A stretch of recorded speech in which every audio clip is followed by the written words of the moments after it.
안녕하세요, 마스터체입니다. 운동을 아무리 해도 성과가 나오지 않는 사람들이 있잖아요. 아니면 주변에서 뭐 어차피 잘하지도 못하는데 그거 왜 이렇게 열심히 하냐라고 본인한테 이미 물어보고 있을 수도 있어요. 오늘 영상이 그 수많은 질문들에 대한 완벽한 대답이 되어줄 겁니다. 노력이 우리를 배신하지 않는다면 얼마나 좋을까요? 하지만 현실은 좀 잔인하죠. 수많은 기대를 품고 뭔가 새로운 걸 시도하고 노력했다가 배신당하고 시작했다가 낙담하고 아주 잠깐 좋아졌다가 또 무너지고, 이 과정을 수없이 반복할 때가 많은데요. 그런데 중요한 것은 노력하면 된다, 노력은 배신하지 않는다는 이 격언으로 이걸 너무 과장 해석해서 자신을 사지로 몰아넣고 있지는 않은지 한번 체크를 해봐야 되고요. 오늘 저는 내 성과가 보이지 않아서 답답해 하시는 여러분들 마음속에 있는 그 추상적으로 그냥 감각적으로 알고 있었던 사실들 있잖아요. 이거를 과학적으로 점검해서 하면 된다라는 그 격언을 너무 지나치게 사용하고 있는 것들을 완벽하게 과학으로 부숴주려고 합니다. 오늘 내용 보시면 누군가는 똑같이 숨차게 달리고 국제적인 메달을 따는데, 누군가는 아무런 성과 없이 통증만 남긴 채 출발선으로 터덜터덜 돌아오게 됩니다. 이때 좀 찾아오는 지독한 자책감과 무력감 공감하시나요? 나를 바라보는 부모님이나 코치, 선생님이 시선이 있다면 그 무거운 심리적 압박감은 정말 말로 할 수가 없을 겁니다. 오늘 제대로 좀 끊어드리려고 하고요. 그를 위해서 충격적인 실험들과 결과들을 좀 나열해 드릴 거고요. 비로소 건강한 운동이 어떤 모습인지 좀 우리가 심도 있게 이해할 수 있게 될 겁니다. 가시죠. 자, 일단은 재능을 이야기할 때 빼놓을 수 없는 이야기가 있죠. 바로 DNA부터 이야기를 시작하겠습니다. 저는 이제 30대 중반이라서 어릴 적에 게놈 프로젝트 이런 이야기 많이 들었었거든요. 이 유전자 지도가 완성이 되면 모든 병의 인자들이 사라지고 또 특정 유전자가 어떤 역할을 하게 되는지 알게 되는 그런 미래가 쉽게 열리는 걸 상상했는데요. 하지만 현실은 훨씬 더 복잡했습니다. 훨씬 더 정교하고 오묘하게 이게 작동했기 때문인데요. 이게 스포츠에서는 어떻게 작동을 하는지 세 가지 사례를 소개해 드릴 건데요. 첫 번째는요, 훈련을 단 1초도 하지 않았지만 남들의 최종 도달점에서부터 시작하는 인간들이 있습니다. 토론토 요크 대학교의 노먼 그레데일 교수는 소방관이 되고 싶어 하는 평범한 청년들 1,900명을 모아서 이제 체력 검사를 실시했습니다. 그런데 그 중에 6명이 이 표준에서 완전히 벗어나 있었는데요. 이 6명은 운동이라고는 평생 해본 적이 없고 맨날 소파에 누워 있었던 훈련되지 않은 사람들이었는데요. 이 사람들은 이미 폐와 심장의 기능이 측정을 해보니 대학교 대표팀에 선발된 프로 러너들과 똑같은 수준의 VO2 max가 이미 측정되었던 겁니다. 몸 안에 심장에는 피가 남들보다 훨씬 더 많이 들어차고 전체 피양도 거의 도핑에 걸릴 수준으로 높았다고 합니다. 이걸 우리가 타고났다고 이야기를 하죠. 내추럴 핏. 나자마자 스포츠에 맞게 딱 태어난 거예요. 평생 훈련을 해왔던 사람들과 같은 시작점에서 시작하는 사람들이 있다. 그 다음에 두 번째 실험도 아주 잔인하고 재밌습니다. 똑같이 사람들한테 운동을 시켰습니다. 인디애나 대학교, 미네소타 대학교 등 여러 대학교가 협력해가지고요. 지원자들에게 완벽하게 똑같은 운동 프로그램을 5개월 동안 수행을 시키고, 그 다음에 산소 섭취량 이 변화가 어떻게 생기는지 관찰을 했는데요. 놀랍게도 산소 섭취량 향상이 전혀 없었던 그룹이 전체 참가자의 한 15% 정도를 차지했어요. 꽤 많죠. 근데 반대로 신체가 사용할 수 있는 산소량이 50% 이상 극적으로 증가한 참여자가 상위 15%에 포함됐습니다. 그럼 이 두 그룹을 비교해서 15%면 꽤 많은 숫자거든요. 근데 참가자 중에 15%가 0%가 아니라 5%라고 칩시다. 그러면 상승률이 5%인 사람과 상승률이 10배 차이 나는 50%인 사람이 같이 훈련을 하게 되는 겁니다. 10배 차이가 나요. 그러면 같은 훈련을 한다고 봤을 때 똑같이 고생을 하고 이 사람은 10배 더 많이 성장을 하고 있는 겁니다. 엄청 큰 차이 아닌가요? 그런데 이거를 구분할 수 있으면 되게 좋을 텐데, 놀라운 점은 이 사람들이 시작점에 아무런 차이가 없었다는 건데요.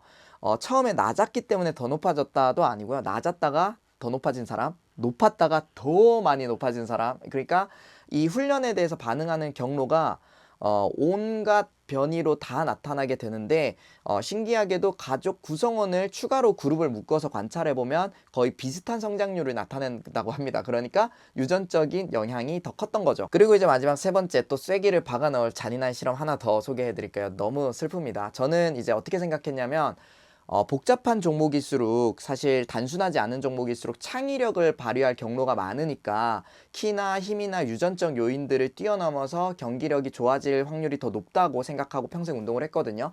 그런데 너무 미안하게도요, 실험은 반대로 나타났습니다. 그래서 다시 이제 좀 어렵게 말해보면 복잡한 이 스포츠일수록 전술적으로 다양성이나 두뇌적으로 어떤 우회 경로가 많아지니까 창의력을 내가 발휘해서 타고난 걸 극복할 수 있는 우회로가 더 많다고 생각할 수 있잖아요. 저는 이런 거 찾아보면서 좋아합니다.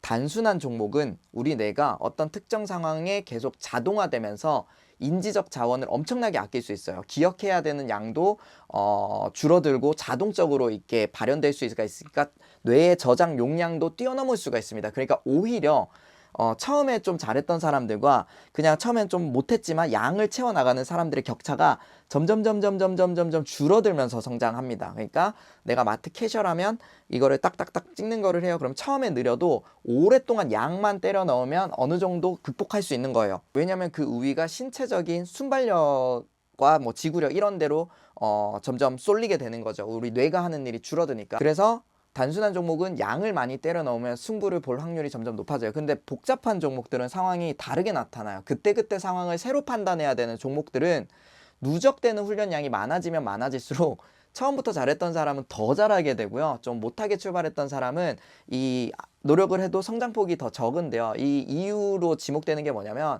자동화를 해야지 뇌에서 발생되는 이 병목 현상, 많은 데이터를 처리할 수 없지만 내가 오랫동안 반복해왔기 때문에 자동화로 이걸 초월하는 이 전략이 사용되어야 되는데 매번 상황이 바뀌니까 매번 새로 판단을 해야 되잖아요. 그러니까 누적된 데이터를 많이 쌓는 것도 중요하지만 그걸 자동화를 기반으로 매번 상황을 새로 판단해야 되기 때문에 복잡하면 복잡할수록 상황 판단력이 더 중요하게 되고 이 자원을 아낄 수 있는 전략이 없잖아요. 뇌가. 그러니까 이 갭은 훨씬 더 커지게 됩니다. 그래서 비행기 조종 같은 거 있잖아요. 이런 거는 매번 바람의 색이나 이런 걸 새로 평가해야 된대요. 그래서 경력이 쌓이면 쌓일수록 초반에 좋은 성과가 나왔던 사람들은 훨씬 더 좋아지는 경향이 있고 초반에 조금 중간 결과치가 나왔으면 오히려 이 갭은 두 그룹을 비교했을 때 양이 쌓일수록 더 벌어진다고 합니다. 우리가 이런 단순히 요 딱 세 가지 가지고 운동은 다 타고나 이렇게 말할 수는 없지만 그래도 체감할 수 있는 거죠. 얼마나 큰 차이가 나는지. 이 유전적 요인들은요. 약 한 23,000페이지가 되는 정보가 조합되어서 작동한다고 합니다. 그래서 이게 얼마나 복잡하냐면 이 중에 한 페이지가 잘려나가거나 바뀌면 나머지 22,999개의 페이지가 새로운 조합으로 새로운 현상으로 나타난다는 겁니다. 그래서 이 모든 것들이 우리가 똑같이 나타날 수가 없다는 거죠. 그래서 이쯤 들으면 또 우리같이 긍정적인 사람들은 답답하고 화가 나면 그래서 뭐 어쩌자는 건데 운동하지 말고 관두라는 거야 뭐 이렇게 들릴 수 있는데 절대 아니고 지금까지 온 사실들도 좀 충격적이셨겠지만 이제부터가 진짜 반전이고 이제부터가 본론입니다. 왜 제가 앞서서 이렇게 답답한 얘기들을 했는지 가슴이 뻥 뚫리는 한 가지 실험을 추가로 더 상세하게 소개해 드리겠습니다. 자, 우리가 타고난 이 재능에 대해서 이야기를 하는 이 과학적 사실을 받아들여야 하는 아주 사회적인 중요한 이유가 있습니다. 역설적이게도 이 정보야말로 우리를 무의미하게 자책하는 그 죄책감으로부터 해병시켜주고 운동을 건강하게 만들 수 있는 되게 좋은 철학적 시작 지점이기 때문입니다. 일반인들과 선수들은 시작 지점에서 기회비용이 완전히 다릅니다. 누군가는 좋은 차에 이 기름까지 가득 채워진 상태로 운전을 시작하고요. 거기다 처음부터 인지적인 병목 형상을 마주하지 않기 때문에 뭐 그냥 시야도 넓어요. 사고도 안 나요. 그러니까 드라이브가 되게 즐겁죠. 그리고 내가 가는 여행 목적지 찍기만 하면은 그냥 쌩쌩 달리면 되고 어떤 문제가 생겨도 와 이거 사고 날 뻔했네 라고 하면서 사고도 잘 안 나요. 그러니까 어때요? 뭐 문제가 생겨도 해결도 금방 합니다. 아무리 큰 문제가 와도 이걸 극복해내고 이 드라이브를 계속 즐길 확률이 높겠죠. 그런데 10배 더 더디게 똑같이 고생하고 10배 더 더디게 성과가 나오는 사람을 생각해 보세요. 누군가는 그 좋은 차 한 대를 사려고 하루 8시간씩 이 악물고 일을 해야 됩니다. 예를 들면 1년, 2년 동안 근력 운동을 해야 스포츠를 견딜 수 있는 힘줄의 튼튼함이 나오는 사람들이에요. 처음부터 세팅되어 있는 사람들도 있잖아요. 근데 그렇게 해야 겨우겨우 차를 살 수 있는데 드라이브를 시작했어요. 근데 기름값을 채우기 위해서 매번 새로운 기술을 배우러 워크숍 다니고 이 사람한테 배우고 막 해야 돼. 그리고 시작부터 이렇게 에너지 쥐어짜느라 너무 힘들었는데 돌발 상황 갑자기 생기면 어떡해요? 근데 심지어 막 이 상황이 무슨 상황인지도 모르겠어 내가. 그러면 드라이브를 관둘 수밖에 없죠. 왜냐면 순위도 그대로야 성과도 안 나와. 성과가 성장률이 0%였잖아.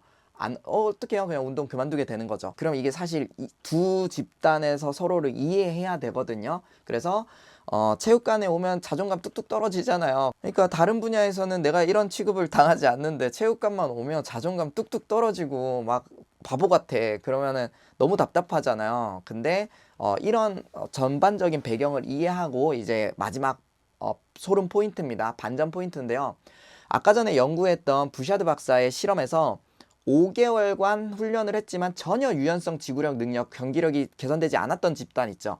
이 15%, 하위 15%에 해당되는 사람들을 더 정밀하게 테스트를 더 했습니다. 그랬더니 아주 놀랍게도 그들 중에 단 한 명도 건강의 혜택을 받지 못했던 사람들은 없었습니다. 그러니까 오직 유산소 능력, 경기력만 증가되지 않았지 어떤 사람은 혈압이 기적적으로 떨어졌고 어떤 사람은 콜레스테롤 수치가 눈에 띄게 개선됐고 어떤 사람은 인슐린 민감성이 개선되어서 당뇨의 위험을 벗어나게 되었습니다. 그러니까 좀 천천히 얘기해 볼게요. 단 한 명도 예외 없이 운동에 대해서 건강에 대한 어떤 효과가 있었습니다. 단 처음에 측정했던 하위 15%의 사람들은 유산소 경기력 증가만 나타나지 않았습니다. 소름 돋지 않나요? 우리는 이 1등이라는 타이틀, 간혹 이 눈에 보이는 외적인 변화만 쫓느라 정작 우리 몸이 가장 운동하면서 원했던 거, 처음에 시작 지점, 건강, 즐거운 삶, 지키고 싶었던 많은 가치들을 못 보게 되는 수 있어요. 그래서 우리가 경기에만 너무 초점을 맞추고 성과에만 초점을 맞추면 내 몸 안에서 이 변화하는 수많은 좋은 보물들을 놓치게 됩니다. 그래서 오늘 이 과학적 사실들이 주는 귀한 교훈이 뭐냐면요. 첫 번째 보물은 내가 완전히 타고나지 않은 몸일지라도 천재들을 이제 질투하거나 자택하면서 운동을 포기할 이유가 없다는 거예요. 10배, 5%로 잡았을 때 10배인데 내가 성장률이 0%면 이게 몇 배예요? 비교할 수가 없잖아요. 그러니까 순위표 위에 있을 수도 있고 아래에 있을 수도 있습니다. 그저 웃으면서 좀 인정하고 나만의 페이스로 운동을 즐긴다는 마인드를 꼭 가지셔야 됩니다. 그다음에 두 번째 보물은 아무리 이 운동법을 가르쳐도 기록이 안 늘고 잘 못 따라오는 회원이 있잖아요. 변화하지 않는다고 해서 그 회원이 노력을 안 하는 게 절대 아닙니다. 보이지 않는 수많은 긍정적인 변화가 몸 안에서 일어나는 중이라는 걸 앞서 살펴봤던 팩트로 믿어주셔야 됩니다. 그 다음에 세 번째 보물은요. 타고난 것에 대한 감사함입니다. 이 노력하면 성장이라는 결과가 나오는 것 자체도 엄청 행운인 겁니다. 노력을 부정하는 게 아니고 누군 타고내 너 노력 이게 아니라 노력하면 성장한다는 것도 엄청 중요한 포인트예요. 왜냐면 선수들끼리 모이잖아요. 그럼 그 사람들은 다 타고났어요. 그렇기 때문에 그 사람들끼리 경쟁하는 거라서 노력을 해야 됩니다.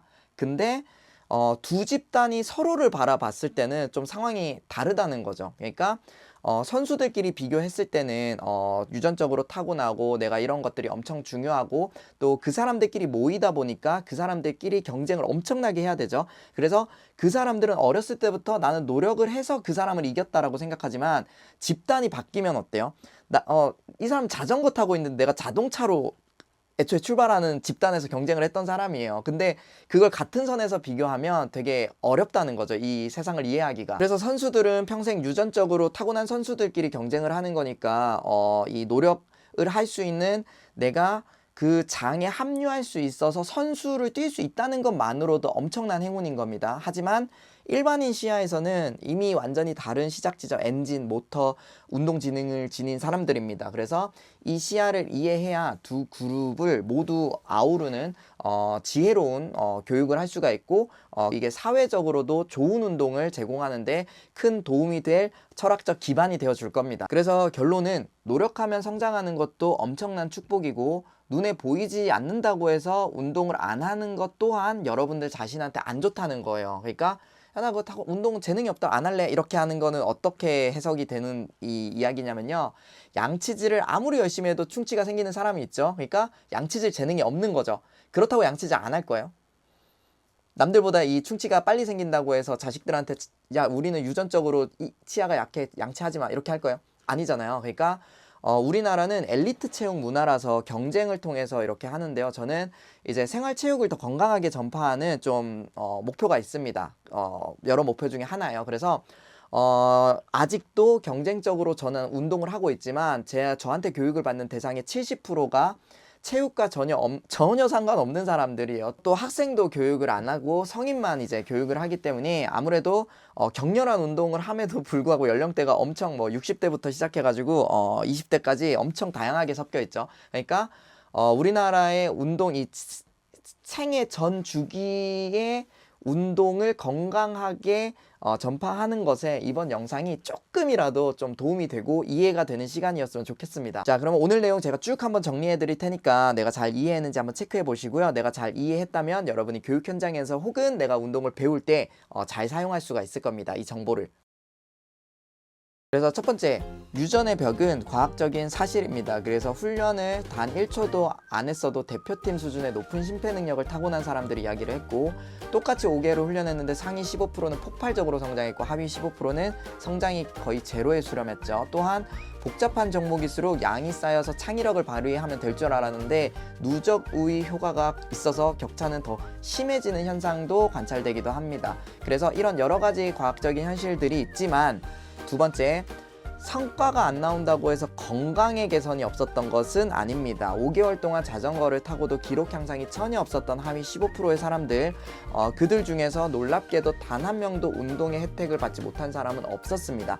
누군가는 혈압이 기적적으로 떨어졌고, 누군가는 콜레스테롤이 줄었고, 누군가는 당뇨의 위험에서 완전히 벗어났습니다. 그래서 결론적으로 우리가 성과가 외적인 변화에만 너무 함몰되면 진짜 운동의 가치를 너무 많이 잃어버립니다. 그리고 또 선생님 이야기를 많이 했지만 배우는 사람도 왜 선생님 저 안 변해요? 이렇게 할 수 있잖아요. 이렇게 교육자로 얘기할 수 있는 거죠. 어릴 적에 타고나서 시작 지점도 높고 성장 곡선도 높고 이 시야가 높은 재능이 있는 사람들도 있어요. 이렇게 쭉 성장해 나갔던 사람들인 거고요.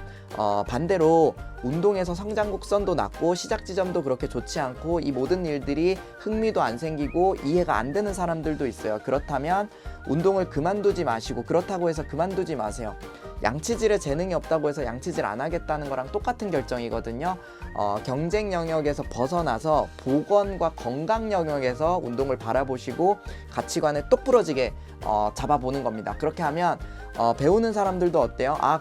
내가 외적인 변화, 남들처럼 화려한 변화는 생기지 않지만 내 몸 안에서는 이 꼭 필요한 운동을 내가 양치질처럼 건강하게 해나가고 있으니까 전생의 주기에 걸쳐서 나는 건강하게 살아가겠구나, 이런 희망과 기대와 실제 사실이 이해가 되잖아요. 그러면 이제 수업을 하는 사람도 조급하지 않아지고, 수업을 받는 사람도 이 경쟁과 미적인 변화에만 함몰된 이 시장들 속에서 우리 소중한 다음 세대에 물려줄 운동 문화를 잘 지켜낼 수 있을 겁니다. 이렇게 가치를 계속 이렇게 만들어 나가야 우리가 다음 세대에 더 행복한 운동 문화 물려줄 수 있지 않을까요? 다음 세대가 보기에 별로 좋지 않은 운동 문화 물려주면 너무 창피할 거 아니에요. 끝. 자, 이제 마무리인데요. 저는 오늘 노력이 우리를 배신하지 않는다면 얼마나 좋을까요? 라면서 이번 영상을 시작했는데요. 사실 노력이 배신한다는 내용처럼 들리셨겠지만 반전이 있었죠. 오늘 살펴본 이 경이로운 과학적인 사실들이 좀 더 역설적으로 여러분을 오히려 따뜻하게 위로해 줬으면 좋겠습니다. 여러분이 흘린 땀방울은 단 한 번도 여러분을 배신한 적이 없습니다. 눈에 보이지 않아도 누구나 운동을 통해서 더 건강해지고 있습니다. 그러니까 여러분이 땀방울을 믿고 오늘부터 내 몸과 삶을 위한 진짜 승리의 레이스를 즐기셨으면 좋겠습니다. 그게 평생 운동에 훨씬 더 좋은 기반이 되어줄 겁니다. 오늘 영상 도움되셨다면 좋아요, 구독, 알림 설정으로 다음 비포서도 놓치지 말고 꼭 시청하시고요. 저는 여러분의 성장에 지름길을 터드릴 마스터 최하늘이었습니다. 감사합니다.